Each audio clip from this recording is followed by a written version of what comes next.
Hello everyone. तो कैसे हैं आप सब? उम्मीद करता हूं कि आप अच्छे होंगे और आपकी तैयारी बहुत ही अच्छी चल रही हो। तो आज हमारे साथ एक ऐसे गेस्ट हैं जिन्होंने ऑल इंडिया रैंक 212 अचीव किया है। ये वीडियो आप सबके लिए बहुत ही ज़्यादा इंटरेस्टिंग होने वाला है, क्योंकि एक ऐसे शख्स के बारे में डिस्कस होगा जिन्होंने बहुत ज़्यादा स्ट्रगल किया और जॉब के साथ साथ तैयार किया। तो इस वीडियो को लास्ट तक देखना। तो सबसे पहले सुशांत जी, आपको कांग्रेचुलेसन। धन्यवाद। तो सुशांत जी, आप अपने बारे में थोड़ा बताएं कि आप कहाँ से हैं।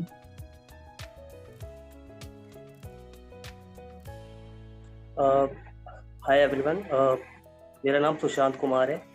मैं अलवर राजस्थान से हूँ और मेरी स्कूलिंग अलवर से ही हुई है, केंद्रीय विद्यालय से। और मैंने अपनी BTech mining engineering CTI Udaipur से की थी। 2016 में मैं पास आउट हुआ था और प्लेसमेंट से फिर हिंदुस्तान जिंक वेदांता रिसोर्सेज की जो सब्सिडरी है, मैं उसमें जॉब की थी 4 साल। और 2021 में मैंने वहाँ से रिजाइन कर दिया था पर्सनल रीजन। फिर उसके बाद मैंने लॉ में एंट्रेंस, टीयू एलएलबी में एंट्रेंस क्रैक किया। और फिलहाल मैं लॉ का भी स्टूडेंट हूँ, उसके साथ ही मैंने गेट की तैयारी भी की। और जो रिजल्ट है आपके सामने है। ओके। तो आपने 2022 और 2023 दोनों ईयर आपने अपेयर हुए। जी हाँ। ओके। तो सुशांत जी, आप ये बताएंगे क्या कि जो आपका गेट देने का मोटिवेशन था वो कहाँ से मिला? क्योंकि आप 2016 के पास आउट हैं। ये काफी गैप है, मतलब 5-6 साल का गैप है। तो इस बीच में आपने गेट के लिए क्यों नहीं सोचा? देखिए, जब 2016 में मेरा बीटेक कंप्लीट हो गई थी, तब साथ ही साथ मतलब पास आउट होने से पहले, डिग्री कंप्लीट होने से पहले ही हमारा प्लेसमेंट हो गया था। और उस टाइम पे मेरे कॉलेज में सबसे अच्छा प्लेसमेंट शायद मतलब वेदांता का ही होता था। अच्छा हम्म। खासा पैकेज होता था। तो पैसे की चकाचौंध में हम ध्यान नहीं दिया, या ये कह सकते हैं वो मेरी गलती भी थी कि मैंने आगे ज़्यादा सोचा नहीं और प्रोफेशनल लाइफ में ही आगे बढ़ गया। ओके, मतलब लेकिन हम्म। जब मेरा एक्सपीरियंस कंप्लीट हुआ रिज़ाइन करने के बाद, मेरे दोस्तों को, जैसे मैं नाम लेना चाहूँगा, अमन कुमार जो मेरे साथ थे मेरे हिंदुस्तान जिंक में ही, और विनोद डोडी, राजेश, और एक अभिलाष चंद्रावत, जिनके साथ मैंने 2002 भी दिया था, जो कि हम्म। अभी सीआईएल में सिलेक्टेड है।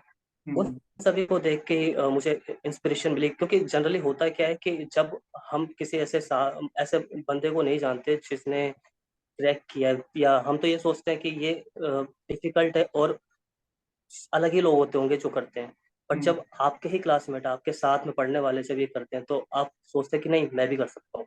यस। सो मोटिवेशन और इंस्पिरेशन वहीं से मिली। अच्छा, मतलब कहीं ना कहीं आप ये बोल सकते हैं कि सीआईएल को देखते हुए आपने फिर गेट के लिए सोचा कि एक अच्छा अपॉर्चुनिटी यहाँ से मिल सकता है, और दोस्तों को देखते हुए आपने जी फिर। हाँ, बिल्कुल। यस, मतलब मेन गोल आपका सीआईएल था। जी हाँ। जी, आप ये बताएं कि आपने रिजाइन किया जॉब, ठीक है। अब क्या आप जॉब के साथ साथ प्रिपरेशन नहीं कर सकते थे? देखिए, सबसे पहली बात तो मैं उन प्रोफेशनल्स को कहना चाहूँगा जो अभी फिलहाल माइंड में है। हम्म। तब पहले तो आप अगर रिजाइन करने की सोच रहे हैं, तो जब तक आपको उसके बाद क्या करना है ये क्लियर ना हो, तब तक ना करें। ये मेरी गलती थी, जिसे मैं मतलब एडमिट करता हूँ। हम्म। और जो आपका क्वेश्चन है उस पर आते हैं। हम्म। बिल्कुल कर सकते हैं। चाहे तो सब कुछ हो सकता है, बट उसके लिए हमारा स्ट्रेटजी बिल्कुल डिफाइन होना चाहिए। एक तो स्ट्रेटजी की बात ऐसी है कि यूट्यूब पे या हर को बहुत लोग होते हैं जो अपनी स्ट्रेटजीज बताते हैं, आपको यूट्यूब पे नई वीडियोस मिलेगी। बट मेरा मानना ऐसा है कि हर इंसान के लिए स्ट्रेटजी डिफरेंट होती है, हम्म। जो आपको कोई नहीं बता सकता आपके सिवा। यस।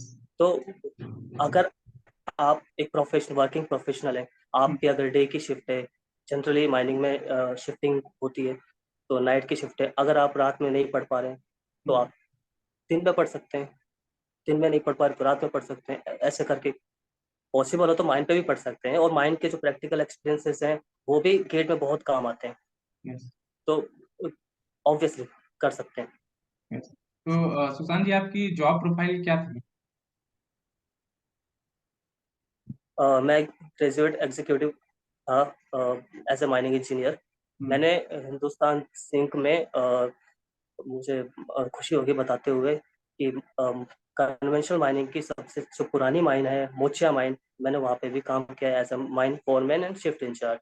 हम्म। और उसके बाद जो मॉडर्न माइंस हैं जैसे रामपुरा आगूचा एंड कायड माइन से ही मैंने रिजाइन किया था, जो कि अभी फुल्ली मैकेनाइज्ड माइंस की कैटेगरी में आती है, हम्म। उसमें काम किया था।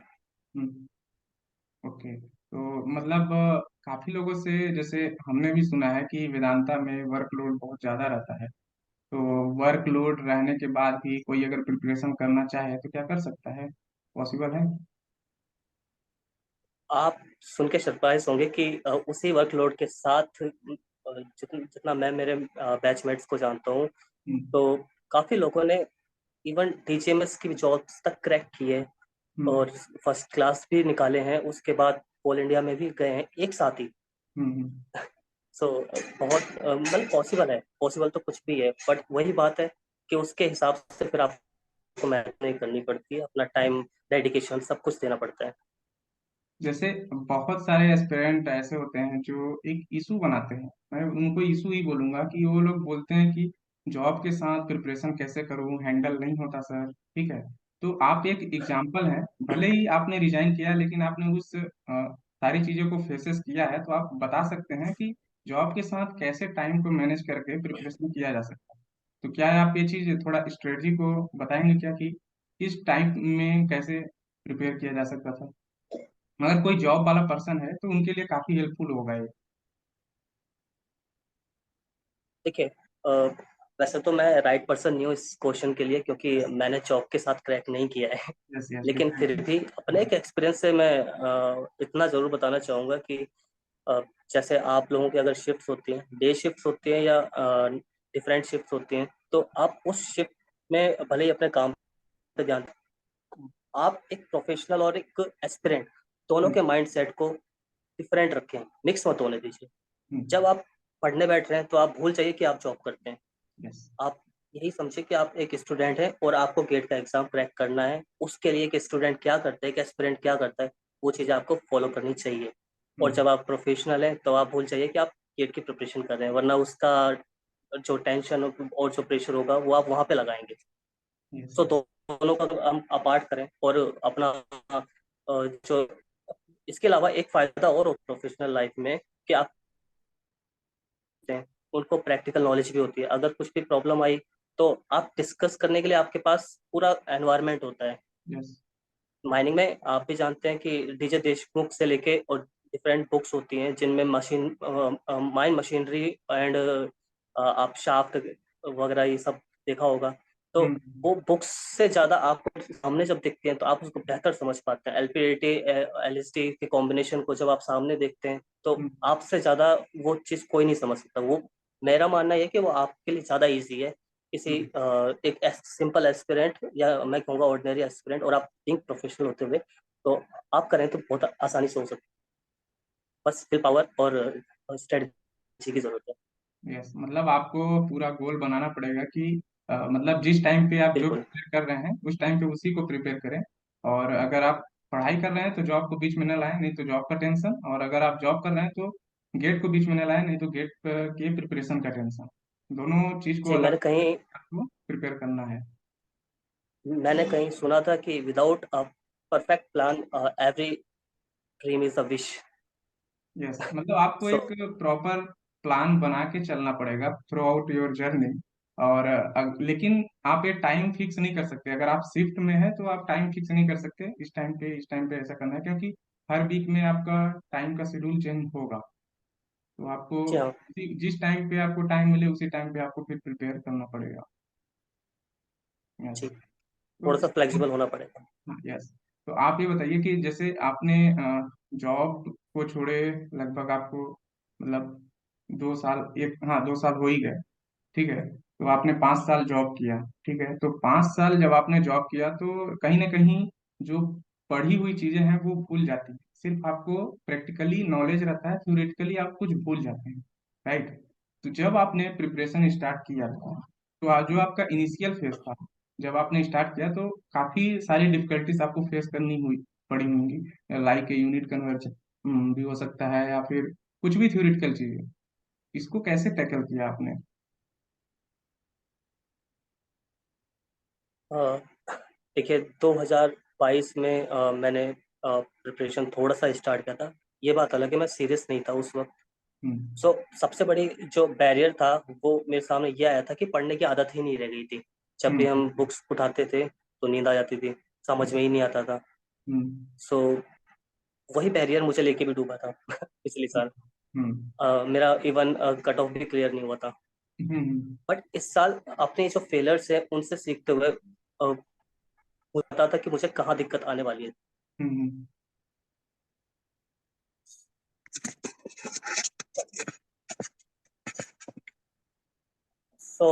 मैंने सबसे पहले अपने बेसिक थ्योरी उस पर वर्क किया। जैसे जो हमारी रेफरेंस बुक्स होती हैं, हम्म। डीजे देशमुख हो गई, एके गोरई हो, दैन एके गोरई हो गई, और हम्म। फिर प्रीवियस पेपर्स रुपेश साहू, इन सब की मैंने फॉलो की। इवन मुझे मैं थैंक्स अदा करना चाहूंगा मेरे दोस्तों को जिन्होंने सारा मटेरियल, प्रीवियस पेपर्स और जो भी चीज़ें चाहिए होती हैं वो मुझे दी। हम्म। जब हम काफी टाइम बाद पढ़ने चलते हैं, आज के दौर में सब कुछ ऑनलाइन उपलब्ध है। यस। चाहे टेलीग्राम हो चाहे यूट्यूब है, यही सबसे बड़ी दिक्कत भी है कि जब हम्म। हमारे पास ज्यादा मटेरियल होता है तो हम कंफ्यूज होते हैं। तो जनरली मैं एस्पिरेंट्स को तो यही रिकमेंड करूंगा कि किसी बेहतर कोचिंग या टेस्ट सीरीज इनको रिकमेंड उनकी तरफ जाएं, ताकि उनको एक बेटर और सुनियोजित स्ट्रक्चर मिले, ताकि आप इधर उधर भटके ना। हम्म। यस।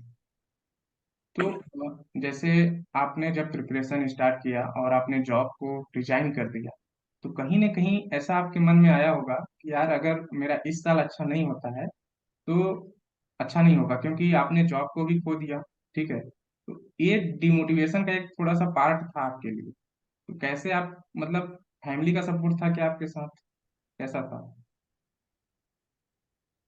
जी, फैमिली का तो पूरा सपोर्ट था। तो हम्म। पापा और घर वालों को जब दिखता था कि हाँ मेरा बच्चा कुछ तो कर रहा है, यस। सो उन लोगों ने पूरा लोड मुझसे हटा दिया था। उन्होंने बस बोला तुम पढ़ाई करो, हमें तुम पे विश्वास है। हम्म। जब हमारे घर वालों को हम पे विश्वास होता है तो आप एक बहुत बड़ा बर्डन हट जाता है। हम्म। तो अब मैं भी फ्री माइंड होकर फिर पढ़ता था। यही मेरा सबसे बड़ा मोटिवेशन भी था कि और कोई नहीं तो मेरे घर वाले मेरे साथ हैं। हम्म। नहीं, कहीं ना कहीं क्या होता है ना कि मिडिल क्लास फैमिली का अगर कोई स्टूडेंट है, तो अगर वो जॉब को रिजाइन करके फिर पढ़ना शुरू करता है तो घर से ताने बहुत ज्यादा मिलते हैं कि यार तूने क्या किया, ऐसा वैसा करके बहुत। जी। तो वो सब चीजों से आपने। हम्म। क्रिटिसिज्म मिलता है और वो नेचर भी है, होना भी चाहिए, मैं तो ये मानता हूँ। क्योंकि अगर जब तक आपको लोग क्रिटिसाइज नहीं करेंगे तब तक आपको फील नहीं होगा कि आप को आगे बढ़ना है। तो हम्म। मैं उसको नेगेटिव मोटिवेशन मानूंगा, उसको हम्म। मतलब प्रेशर नहीं कहूंगा, नेगेटिव मोटिवेशन मानूंगा। ताकि उसको ही देख देख के मैं तुम लोगों को बोलूंगा कि अच्छा रहा कि मतलब ऐसे लोग भी मुझे मिले। अभी आपने पिछले क्वेश्चन में आंसर किया था कि आपने फेलियर से सीखा, ठीक है। मैंने पिछले वीडियो में भी बोला था कि आपको फेलियर ही सिखा सकता है कि आपको करना क्या नहीं है, क्योंकि जी हाँ। हर एक सक्सेस जी हाँ। पर्सन आपको बता सकता है कि भाई मैंने ये चीज किया, ठीक है। सभी सक्सेस वाले बता सकते हैं, लेकिन फेलियर आपको ये बताएगा कि आपको ये नहीं करना है, क्योंकि आप जब आगे एग्जाम देने जाओगे तो आप वहां पे प्रिपेयर हो जाओगे कि मुझे ये चीज नहीं करना है, राइट। तो मैंने पिछले वीडियो में बताया था कि फेलियर को जरूर दोस्त बनाओ, ताकि वो आपको गाइड करे कि यहाँ पे ऐसा नहीं करना है, जो मैंने गलती की वो आप ना करो। वो। इसका मैं एक बहुत बड़ा एग्जांपल आपको देना चाहूँगा। जी। 2022 में मैंने जो एग्ज़ाम दिया था उससे जो सीखा है, सबसे बड़ी चीज़ ये सीखी कि मुझे गेट का जो कैलकुलेटर होता था जो सॉफ्टवेयर में आता है उसको ज़्यादा यूज़ करना नहीं आता था। यस। न्यूमेरिकल्स में काफ़ी टाइम वही खा जाता था। यस। सो नेक्स्ट टाइम इस साल मैंने मैं बताना भी चाहूँगा, TCS ION की साइट पे गेट कैलकुलेटर मिलता है। जिससे मैं नॉर्मल कैलकुलेटर की जगह उस साइंटिफिक कैलकुलेटर को ही यूज करता था जो एग्जाम में आने वाला है, और उसका मुझे बहुत बेनिफिट मिला। अ, एक भी न्यूमेरिकल गलत नहीं हुआ और टाइम भी बहुत कम लगा। यस, ये प्रैक्टिस, मतलब अगर आपको पता है कि वर्चुअल कैलकुलेटर ही मुझे गेट में मिलेगा, लेकिन कुछ लोग ऐसा सोच रहे हैं कि अगर मैं साइंटिफिक कैलकुलेटर यूज कर रहा हूँ, यार मुझे वर्चुअल कैलकुलेटर तो चलाना आता है, मैं क्यों साइंटिफिक वर्चुअल में टाइम अपना वेस्ट करूँ, ये टाइम सेव कर लेता हूँ और साइंटिफिक कैलकुलेटर से करता हूँ। लेकिन वो बहुत ही बड़ी भूल कर रहे हैं, क्योंकि उनको ये आइडिया है कि गेट एग्जाम में वर्चुअल से ही देना है, ठीक है, फिर वहाँ पे साइंटिफिक वाला आपका हाथ बैठा रहेगा, फिर वर्चुअल वाला काम नहीं आएगा, फिर जहाँ पे आप 1 मिनट का टाइम देना चाहते थे वहाँ पे आप 3 मिनट गंवा के आ जाएंगे। तो पूरे साल आपको बिल्कुल। वर्चुअल पे ही वर्क करना है, भले आपका टाइम ज्यादा लगे, लेकिन उसी को यूज करना है। तो सुशांत जी, आप ये बताएं क्या कि आपने जब अपनी जर्नी स्टार्ट की गेट को लेके, क्या आप सेल्फ स्टडी से स्टार्ट किए या फिर कोई कोचिंग इंस्टीट्यूट ज्वाइन किया? जी, मैंने सेल्फ स्टडी से ही स्टार्ट किया था। हम्म। जो मेरी बेसिक बुक्स थी, क्योंकि पेपर तो अ, अलग फॉर्मेट में आता है बट कंटेंट वही होता है। सो हम्म। अपनी जो बीटेक में बुक्स थी, हाँ ये बात अलग है कि हमें बीटेक में इतना कॉलेज में इतना आगे तक नहीं पढ़ाया जाता एक गेट के पर्सपेक्टिव से। हम्म। बट अगर हमारी थ्योरी अच्छी होती है तो उसके अलावा भी बहुत फायदा होता है। अपार्ट ऑफ दैट, माइनिंग की यूट्यूब पे जैसे माइन गेट, माइनिंग ज्ञान एंड डिफरेंट साइट्स या चैनल्स हैं जहाँ पे आपको उससे रिलेवेंट काफ़ी कंटेंट मिल जाता है, तो मैंने उसको भी फॉलो किया। हम्म। और उसके अलावा मैथमेटिक्स के लिए डिफरेंट टाइप मेड इजी के प्लेलिस्ट हैं, उनको भी मैंने फॉलो किया जिससे मुझे बहुत फायदा हुआ। मतलब आपने कहीं से कोई कोचिंग ज्वाइन नहीं किया? जी नहीं। यस, ये बहुत ही अच्छा एग्जाम्पल है आपके सामने कि किसी ने 5-6 साल तक कोई पढ़ाई नहीं की, थ्योरी का नॉलेज वो भूल चुका है, लेकिन फिर भी वो सेल्फ स्टडी करके एक अच्छा रैंक अचीव कर लिया। ये आपके सामने गुड एग्जाम्पल है। तो मतलब आप भी कर सकते हैं, अगर ये कर सकते हैं तो डेफिनेटली आप भी कर सकते हैं। तो आप ये बताएं कि टेस्ट सीरीज आपने लिया होगा फिर? मैंने टेस्ट सीरीज तो नहीं लिया बट फ्री टेस्ट जो होते हैं वो अटेम्प्ट किए थे। यस, मतलब टेस्ट सीरीज भी आपने नहीं लिया? जी नहीं। ओके, मतलब फ्री टेस्ट में फिर आपकी परफॉर्मेंस क्या थी? एक्चुअली फ्री टेस्ट मैं रैंक देखने के लिए नहीं, ये देखने के लिए यूज कर रहा था कि जो क्वेश्चंस है मैं कितने अटेम्प्ट कर पाता हम्म। हूँ। एक्चुअली मेरा जो लोग टेस्ट सीरीज पे ले रहे हैं मैं उनको भी कहूँगा कि अगर आपके स्टार्टिंग में नंबर कम आते हैं या रैंक कम आते हैं तो डिमोटिवेट मत होइए। हम्म। आप ये देखिए कि आप अपने लेवल पे एक बार इंडिविजुअल होके वो टेस्ट दीजिए। अगर नहीं भी हो पा रहा है तो उस टेस्ट को स्किप कर दीजिए, आप सारे क्वेश्चन जरूर देखिए और उनको हो सके तो स्क्रीनशॉट लेके या कैसे भी करके आप रिकॉर्ड करिए और फिर उसको बाद में भी लगाने की कोशिश कीजिए। तो हम्म। मेन ऑब्जेक्टिव है आपके बेसिक्स क्लियर होने चाहिए। टेस्ट की हम्म। रेस में आप कितने आगे आते हैं, वहां पे आगे आके फायदा भी क्या है, गेट में आपका मेन परफॉर्मेंस देखा जाएगा। तो हम्म। मैं तो जो लोग टेस्ट सीरीज ले रहे हैं उनको यही चीज कहूंगा कि बेसिक्स पे ज़्यादा ध्यान दीजिए, स्पीड पे ज़्यादा ध्यान दीजिए और टेस्ट का जो एनवायरनमेंट है उसको एंजॉय कीजिए। अच्छा, तो मैंने सुना है कि आई थिंक मेरिट प्लस ने 2 बार फ्री मॉक टेस्ट कंडक्ट कराया था और माइनिंग गेट ने 1 बार, और माइनिंग ज्ञान का भी जी हाँ। कंडक्ट हुआ था। तो इन तीनों जी हाँ। इंस्टीट्यूट से आपको किस इंस्टीट्यूट का टेस्ट सीरीज अच्छा लगा था? मतलब फ्री है, लेकिन लेवल ऑफ डिफिकल्टीज या लेवल ऑफ इजी पे किसका अच्छा लगा था आपको, क्वेश्चन का लेवल? क्वेश्चंस के लेवल मैं कहूँगा माइंड गेट का मुझे काफ़ी रिलेवेंट लगा था। हम्म। माइनिंग ज्ञान का भी अच्छा है, देखिए कंपैरिजन तो ऐसे नहीं कर सकते, यस। वो इनजस्टिस होगा सबके साथ। यस। बट फिर भी मैं कहूँगा कि माइंड गेट के जो भी कोर्स थोड़ा गेट को लेके मतलब ऑथेंटिकेट थे, उसमें हम्म। न्यूमेरिकल सही अमाउंट में थे, थ्योरी के क्वेश्चन भी सही अमाउंट में थे। ओके, तो आप ये बताएं क्या एप्टीट्यूड और मैथमेटिक्स में आपका पहले से ही कमांड था क्या, कॉलेज टाइम से, या फिर आपने गेट की प्रिपरेशन के टाइम कमांड किया? और एप्टीट्यूड और मैथमेटिक्स कैसे प्रिपेयर किया? ये बहुत लोगों का क्वेश्चन रहता है कि सर मैं कैसे प्रिपेयर करूं, तो आपने कैसा किया? ऑनेस्टली कहूँ तो रिज़ाइन करने के बाद मैंने कुछ गवर्नमेंट जॉब्स की प्रिपरेशन भी की, जैसे bank and all. So quants and reasoning मैंने वहाँ से, इंग्लिश के साथ मैंने वहाँ से ही की थी, और इंग्लिश मेरी पहले से भी थोड़ा बेटर थी। सो मुझे वहाँ से काफ़ी लीड मिली। एंड आपको जान के खुशी होगी कि मेरा मतलब जो एप्टीट्यूड वाला पार्ट था उसमें सारे क्वेश्चन सही थे। हम्म। मीन्स 15 नंबर्स मेरे वहां से ही मिल गए थे मुझे। और जो लोग माइनिंग से थोड़ा दूर हैं, मैं उनके लिए भी एक चीज कहूंगा कि आप अगर माइनिंग में मतलब एक्सेल नहीं कर पाते तो आप क्वांट्स वाले पार्ट को भी इग्नोर नहीं कीजिए। 15 नंबर काफी होते हैं किसी बिल्कुल। भी। सो क्वांट्स मतलब मुझे वहीं से ही होगी, तो उसके लिए मैंने स्पेशल कोई प्रिपरेशन नहीं अच्छा, मतलब आपने बैंक वगैरह की तैयारी की तो वहां से आपका कॉन्ट का सेक्शन स्ट्रांग हो गया, राइट? की। मतलब आपने गेट में 15 to 15 पूरा स्कोर किया। जी हाँ। यस, मतलब कहीं ना कहीं ये आपका रैंक डिसाइडर है, राइट? अगर आपका ये मार्क्स बिल्कुल। नहीं आते तो आपके रैंक 400 500 के अराउंड में होते। बिल्कुल। No doubt. हाँ, तो एफटी और मैथ तो आपके लिए मस्ट है। मतलब कोशिश करें कि 28 में 28 अचीव करें, ताकि वो आपका रैंक, क्योंकि अगर 28 अगर आपका आता है, आप सपोज दैट टेक्निकल को भूल जाइए, अगर 28 आप लेके आते हैं तो माइनिंग का कट ऑफ इजिली क्रॉस कर जाएंगे, आराम से। बिल्कुल। यस। तो आपने पीवाईक्यू को किस तरह एनालिसिस किया, कैसे सॉल्व किया? पीवाईक्यू के क्वेश्चंस मैं टॉपिक वाइज सॉल्व करता था, जैसे मैं जिस टॉपिक को भी पढ़ रहा हूँ। सो हम्म। मैं कोशिश करता था कि उसी टॉपिक से रिलेटेड मुझे पीवाईक्यूज मिले, और उनको क्लासिफाई भी कर लेता था।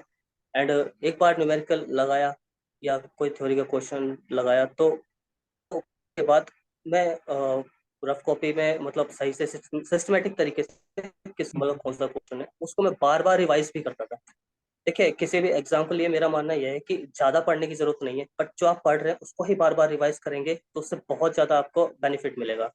यस। सो मैंने पीवाईक्यू के सारे क्वेश्चन लगभग 3 3 बार तो एटलीस्ट रिपीट किए हैं। अच्छा, पीवाईक्यू आपने 3 बार लगाया है। देखिए, लगाए। जैसे आपने पहले बताया कि आपने थ्योरी पोर्शन को स्ट्रॉन्ग करने के लिए आपने रेफरेंस बुक का हेल्प लिया, तो न्यूमेरिकल पोर्शन को जी। स्ट्रॉन्ग करने के लिए आपने क्या किया था? मैंने ज़्यादा कुछ नहीं किया, बस पीवाईक्यूज एंड फॉर्मूला शीट्स उनको ही थोड़ा बहुत देखा था बस। इससे ज़्यादा तो ऑनेस्टली तो कहूँगा मैंने ज़्यादा नहीं किया। अच्छा अच्छा, ठीक है। तो आपने नोट्स बनाया था क्या फिर, या फिर ओनली फार्मूला सीट आपने बनाया था? मैंने फॉर्मूला शीट बनाया था एंड नोट्स, हाँ, अपनी लैंग्वेज में एक रफ वे में बनाया था, जिसको मैंने लास्ट में रिवाइज किया था। And hmm. एक्सीडेंटली जिस सेंटर में मैंने एग्जाम दिया था वो सेंटर में एग्जाम डिले भी हुआ था दिल्ली में। तीन दिल्ली। घंटे हाँ। 1 घंटे, जी हाँ, 1 घंटे डिले हुआ था, तो उस टाइम में मुझे थोड़ा रिवाइज करने के लिए एक्स्ट्रा टाइम मिल गया। सो वो भी एक अच्छा, तो लक ये कह जो सकते हैं। देखिए, बहुत लोग मतलब हड़बड़ाहट उनको होती है, जैसे कि आधे घंटे पहले से आपको कंप्यूटर के सामने बैठा दिया जाता है। तो यहाँ पे आपने 1.5 घंटे कंप्यूटर के सामने आप बैठे, ठीक है। उन 1.5 घंटे को आप किस तरह, क्या मतलब आपको डर लगता था क्या, ऐसा कुछ, कैसा फीलिंग रहता था? और डर लगने का तो नहीं कह सकते, बट जब आप जिस माइंडसेट से जा रहे हो और फिर अचानक से आपको पता चले कि एग्जाम डिले हुआ है या कैंसिल भी हो सकता है, सो हम्म थोड़ा अनसर्टेनिटी आ जाती है दिमाग में। बट हम्म जो स्टार्टिंग के 15 मिनट होते हैं, हमें जरूरत होती है कि थोड़ा सा, मैं तो स्पेशली अपने आप को शांत रखता हूँ हम्म थोड़ी देर के लिए। और हम्म जैसे ही क्वेश्चन आते हैं तो क्वेश्चन पे टूट पड़ने की जगह एक बार पूरा पेपर देखता हूँ, ताकि हमें पता चल जाए कि हमें अटेम्प्ट कहाँ से करना है और कैसे करना है।